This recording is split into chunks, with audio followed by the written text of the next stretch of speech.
Hey everybody, welcome to News by Muse. It is Santa Barbara International Film Festival time. It has sure gone by really quick, and we're back for 2023.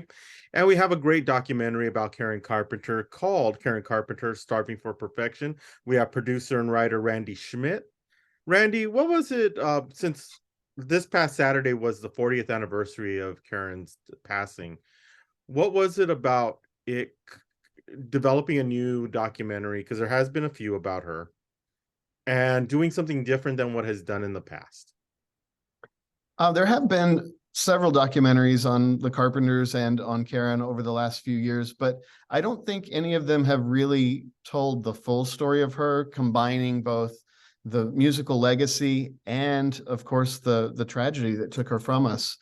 And I think that's what we have here, is a really balanced look at who Karen was as a phenomenal vocalist, one of the greatest of all time, and what her legacy is both musically and in the world of eating disorders.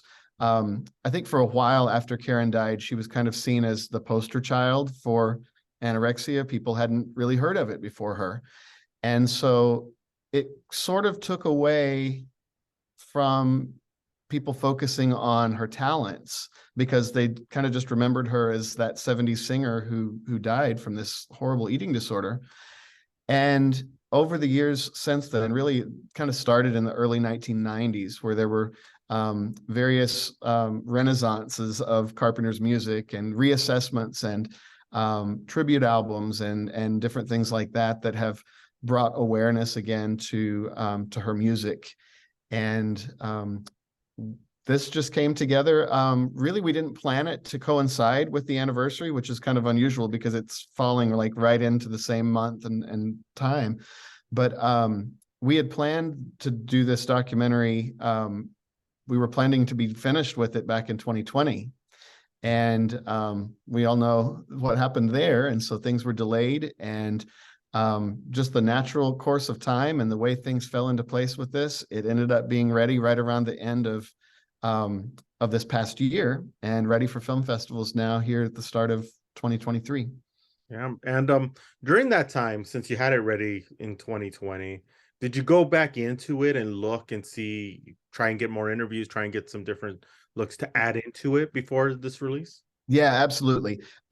We were really right in the middle of things in 2020. So we had interviews that we still needed to do once we could come back and do that. And a few of them were actually done remotely, and during that COVID time. Like, we interviewed Olivia Newton-John, I think in November of 2020, when things were still pretty much shut down. But a lot of these celebrities had come up with, ways to do interviews from home, and had professional crews set up by their publicist and that sort of thing. So we were able to take advantage of that in a few instances. And yeah, keep adding to it, keep watching it morph and become the story that it is. I mean, it's kind of like the book that I wrote. The story grows and changes with every new voice that's added. And certain themes start to rise to the top, and other ones that you thought were going to be important end up not being as much. And so, yeah, there was a lot that went into it after that original push that we did in 2019 and 2020. Yeah. And that's one thing I love about talking about the documentary. I love the fact of it doesn't harp on the what the anorexia, which was her downfall. It's more about her legacy and her seeing the relationship between her brother, her family. It's more, to me, it's more complete than the others that I've seen. Great. I'm glad to hear that. I've seen the documentaries before, and I've seen the movie that has come out, and it's just, this one told more about her and about who she was for me. Mm-hmm. And being 8 when she passed away, I know of her music. I know my mom was a big fan of her sound. And I love the fact that you talk about that, where that sound comes from, the fact that there was pain behind that sound. Right. And that and we're about the same age. I was 7 or 8 whenever I think would have been 7 when she passed away. And I really didn't get to experience the Carpenters in their heyday, obviously, because I was born right in the middle of it. But it was that there was something mysterious about her voice. And when I watched the TV movie of the Karen Carpenter story in the first January 1 of 1989, not that I remember dates or anything, but I mean, that's the day that I fell in love with Karen and her voice and her story and everything at once. And I just felt there was something about her voice that was crying out for attention in a way that, you know, she had a story to tell beyond just the song she was singing. There was, and Kristen Chenoweth talks about it in the documentary when she says, you know, that there was sadness in her voice, and she herself, Kristen, thought that to be a great artist, that you must have endured some sort of pain to really be able to interpret things on that level. There's an understanding, at least, of pain that comes through in that. And she mentions too, like the example of someone like Patsy Cline. There's just almost a cry in their voice.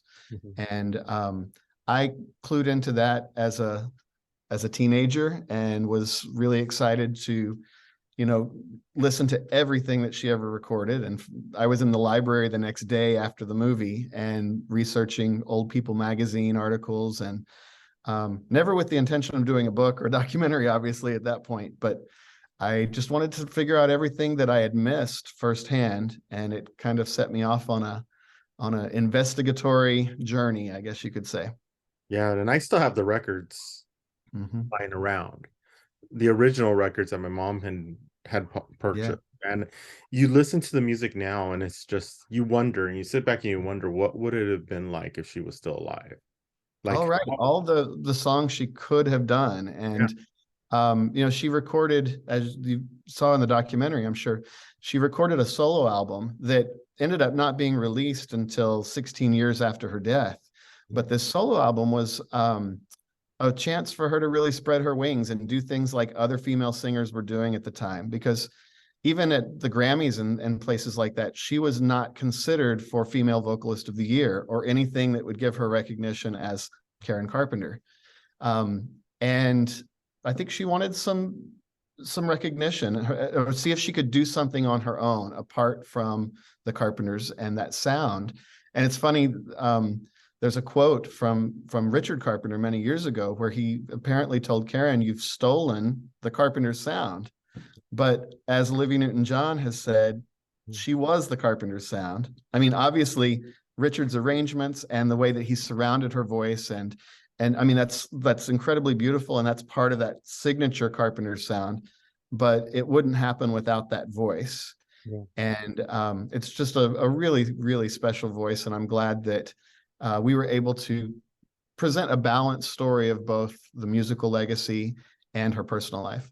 Yeah, exactly. And I love every point that you touch on in the documentary, especially when it comes to her, not Richard being the musician and her being the person who wanted to play baseball, and then seeing that change of her getting into music and what a drummer she was, and being a lead, like one of the first of many female drummers in the industry.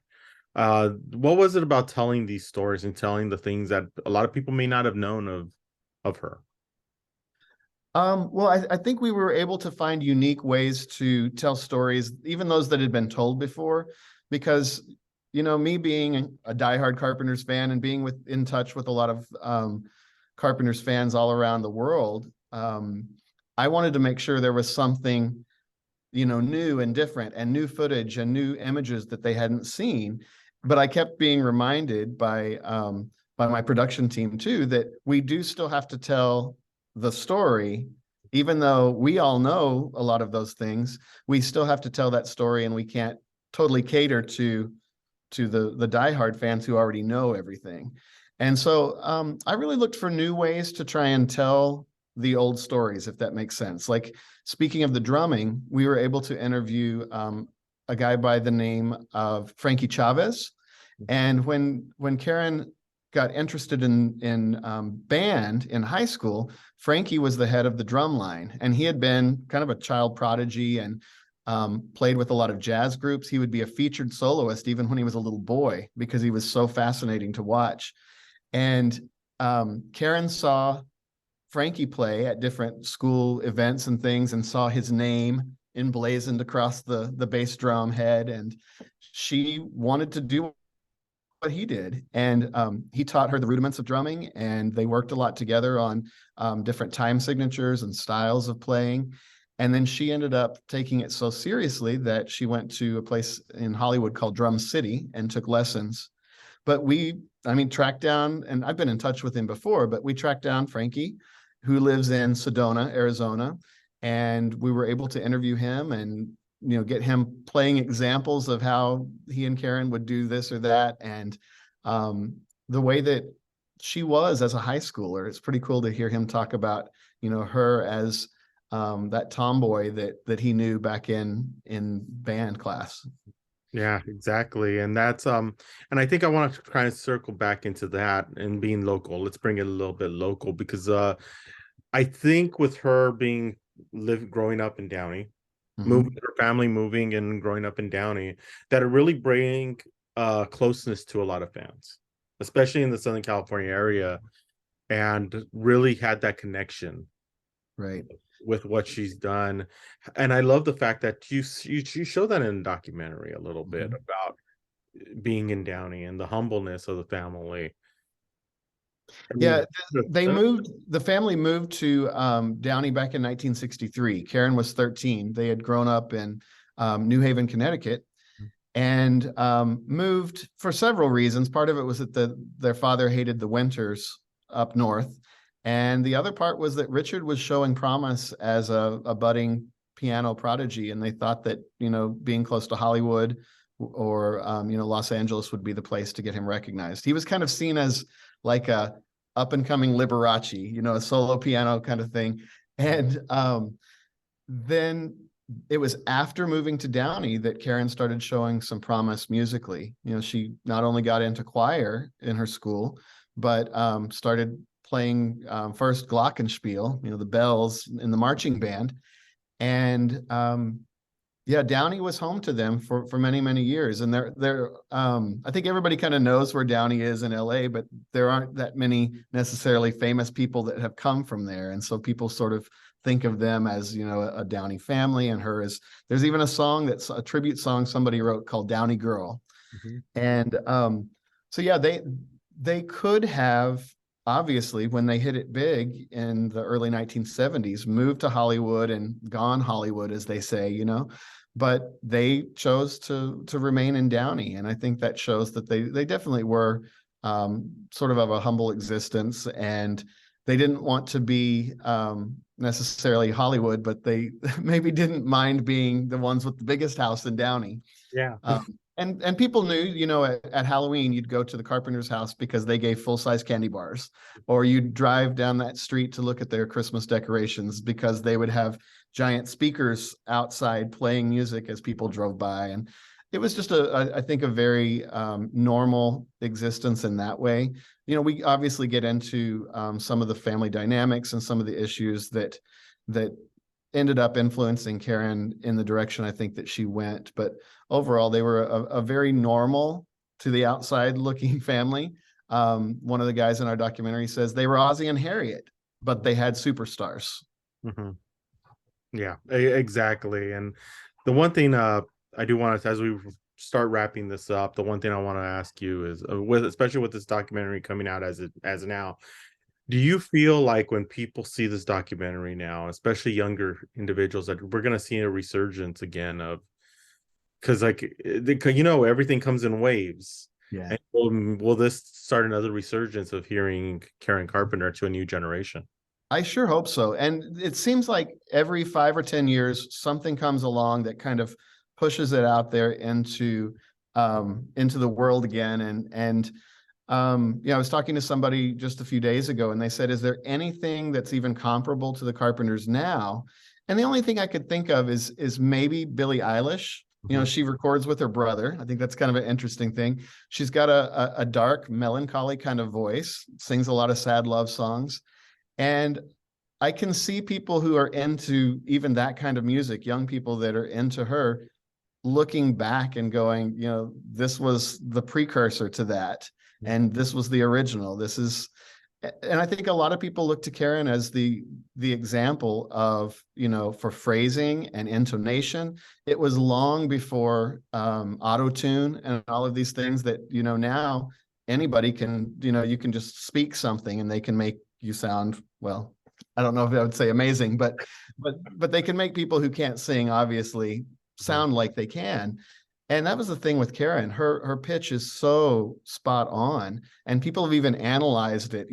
Put it through different put it through different computer programs and stuff to see how on the pitch she was, and that was all natural. There were no theatrics there, or any smoke and mirrors to make her sound that way. That was just how she was, and that's pretty phenomenal.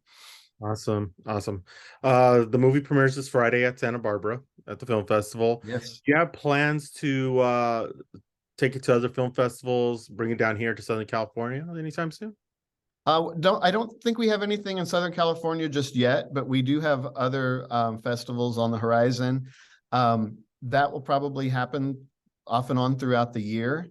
And we'll see if it ends up getting picked up for distribution. And I hope that it has a big future. I would love to see it, get onto a streamer or something where a large audience could be able to view it at that point.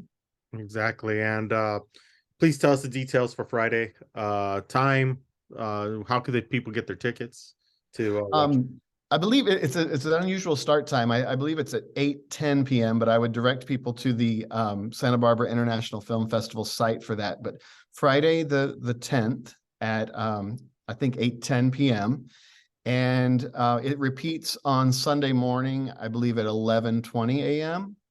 And yeah, there'll be a trailer dropping soon. So I know there are a lot of Carpenters fans really excited to get a glimpse into it finally. And that should be happening sometime this week.